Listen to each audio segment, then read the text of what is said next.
Jeff Traylor 430. We're going to take a break and come back. No, we got him right now. Brian Estridge, voice of TCU. He joins us now on Sikkim 365 Radio and 365 Sports. Brian, thanks for your time. I know you know Gary well. You've broadcast the game since he's been the head coach and for a long, long time. Where did it all go wrong? I don't know if it went wrong. I think after a couple of decades, guys, I think maybe it was just time for a different voice. If you talk to the administration and you listen to what they have to say, I mean, it sounds like that's where they were thinking that, times they are changing, as Bob Dylan's saying, right? And I think maybe that's what's happening at TCU. I think the last 3.5, 4 years have been, I think they've been trying, obviously, for Coach P. They've been trying for the administration. And I think that, there are some that were decision makers that decided that a different voice and maybe a different roadmap was what TCU needed to remain relevant and to remain in that conversation as one of the, upper division teams in the Big 12. And so I think that's what we're all looking at here is a perfect storm that ended this weekend. Brian, how much of and you know that Coach Patterson has always been a guy that is prone to, kind of pop off and his tete-a-tetes with Baylor or, all that kind of happened, sporadically once in a while. He kind of had one a year was his deal. But this year it was seemingly every other week he had some kind of new thing he was kind of rambling on. How much of that was because he felt that heat and that things weren't going his way anymore as the head coach at TCU? I think I'm sure there was some frustration there, Paul, that he was going through that he wanted to, maybe take the opportunity to vent about. The one thing about Gary Patterson, love him or hate him, is that you always know where he stands, and I think in that regard, there may be some folks who are going to miss that because he's going to tell you how he feels. There's no sugarcoating. There's no filter. He wears his emotions on his sleeve. He will often regret that at times. But what you see is what you get with Gary Patterson. And so I think the frustration that you saw in those press conferences at times was a frustration that he was experiencing on a day-to-day basis with his football team. And so, I think there is some of that is refreshing. Let's face it. I mean, in this day and age where everyone is so guarded and close to the vest, and there is some of that is refreshing. But there comes a point too, where if you're an administrator, I'm sure it reaches a point where it's not healthy for your program or for your school or for your coaching staff or whatever. And I'm sure that probably figured into it somehow in the decision. So, Brian, take us through the timing here. Why, or I guess I saw the report yesterday that TCU gave him the option to coach out the rest of the year, and that was something I guess he wasn't interested in. Can you kind of take us through the agreement that was made and why it resulted in him stepping down right now? Yeah, and I think that's going to be a great question. In fact, it's going to be a great book. No, I'm kidding. I think it could be a great book. And how did it all unfold the way that it did? Why did that conversation take place this weekend and not take place, in 4 weeks? Why was the reaction from Coach Patterson what it was? Because I do know that TCU wanted him to be able to go out, in a prideful way. There was talk of a Gary Patterson Day in Fort Worth and an opportunity for him to, say goodbye to his seniors on that last day against Kansas, that last home game for TCU. And, I think he deserved that. And I think that's what TCU wanted. But let's face it, folks. I mean, Gary Patterson's very prideful. And one of the things that he is proud of is his track record. And I think he felt like his track record at TCU and the equity that he had built up deserved maybe different than the outcome that he was being shown. And so he decided, hey, if you don't want me, I guess you don't want me right now. So let's go ahead and peel the Band-Aid off and rip the scab off, and let's just get it all exposed out there. And so that was the avenue that he took. That's the route that it looks like TCU is going to follow. And so that's the hand you're dealt now. If you're the administration, the athletic director, and the chancellor at TCU. And so now you just try to make the best and most of that here in the coming weeks. What's been the reaction among those at TCU? You kind of mentioned a little bit about what they're possibly thinking. What is it? Is it a somber day, a sad day? Is it a day of new life? What's it like? I think it's a real somber day. I really think that it was one of those deals where, you got 2 decades in, and for a lot of TCU fans, that's all they've ever known. Especially the t-shirt fan for TCU. If you're 25 and under, all you've ever known is Coach Gary Patterson. All you've ever known is 17 bowl games. All you've ever known is Rose Bowl and Fiesta Bowl and Alamo Bowl. And that's all you've ever known. You've known the move from the WAC to Conference USA to the Mountain West to the Big East for a cup of coffee to the Big 12. And so I think for a lot of folks, it's a real somber day. When you look on social media, when I talked to folks today, there were a lot of people expressing sadness that it ended and sadness that it ended this way. I mean, not only was he a football coach at TCU who happens to have a statue outside of the stadium, but he and his wife are very philanthropic in the community. They were parents to over 700 student athletes who played football at TCU under his watch. I mean, those 700 student athletes now have wives and kids who are all part of the TCU family. That's a big number. I think somber is the right word to describe it. I think it's going to take a little while for this group to kind of get over it. And that's why I think, that's why the hire is so important. As much as you hate to say this, a really good hire can make folks forget a lot of that stuff. And, I think that's what it's got to come down to now for TCU, and who that is, yet to be determined.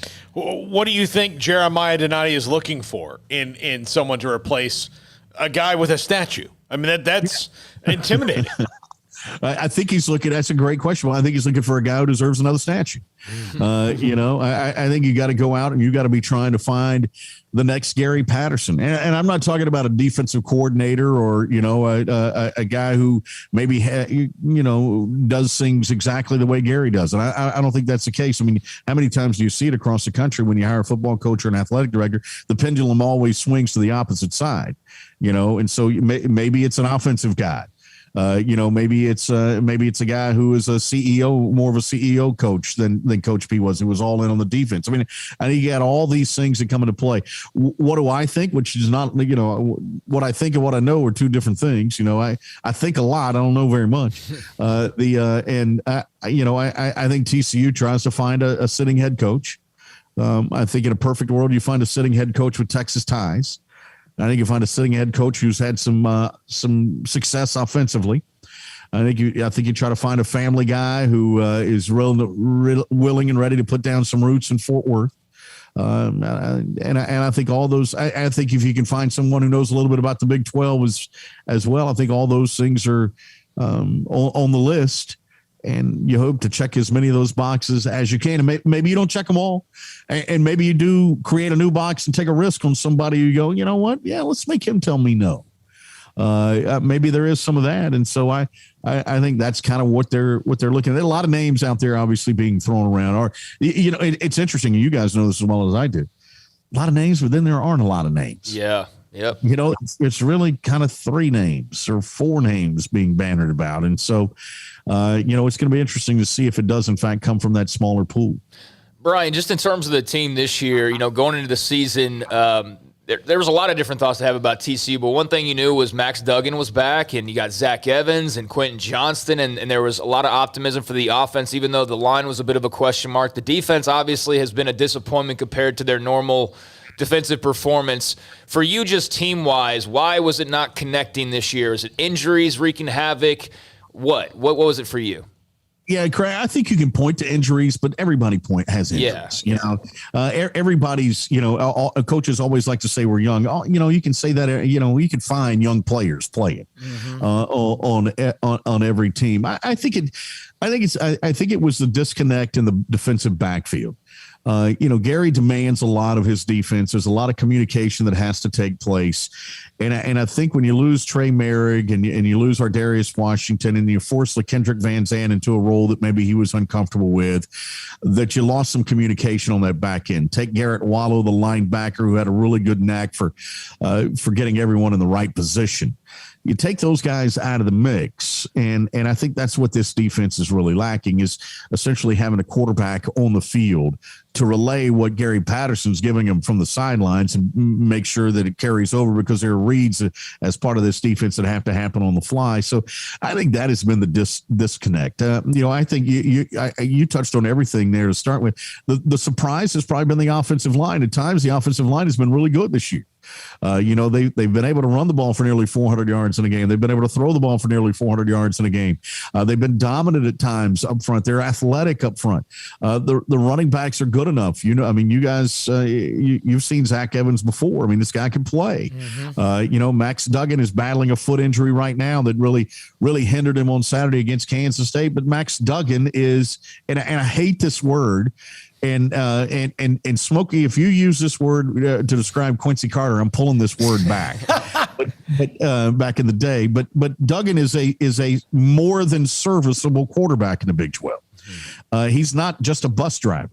And so I think you've got that. You got a good core of wide receivers that can go up and get the football. So you had what you felt like going into the season was an opportunity here that just sort of petered out because of the defense. And I think there's where your frustration lies. I mean, ultimately, that probably is what ends up costing Gary Patterson his job, because he is the defensive coordinator. And you would have hoped that he would have gotten it right, that he was able to solve it and correct it. And it just didn't happen. All right. So they have Baylor coming in, and they're coming off the win against Texas, and they're playing great under Dave Aranda.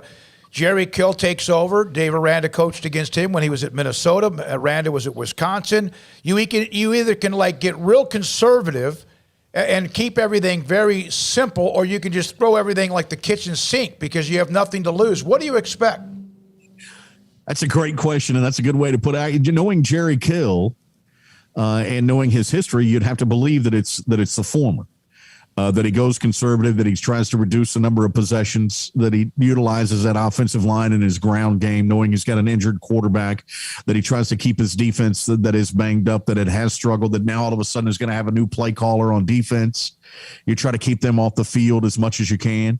I think that if you're asking me to vote, I would vote that would be the way that TCU goes. Now, who's to say that, you got Doug Meacham, who's a gunslinger at calling plays.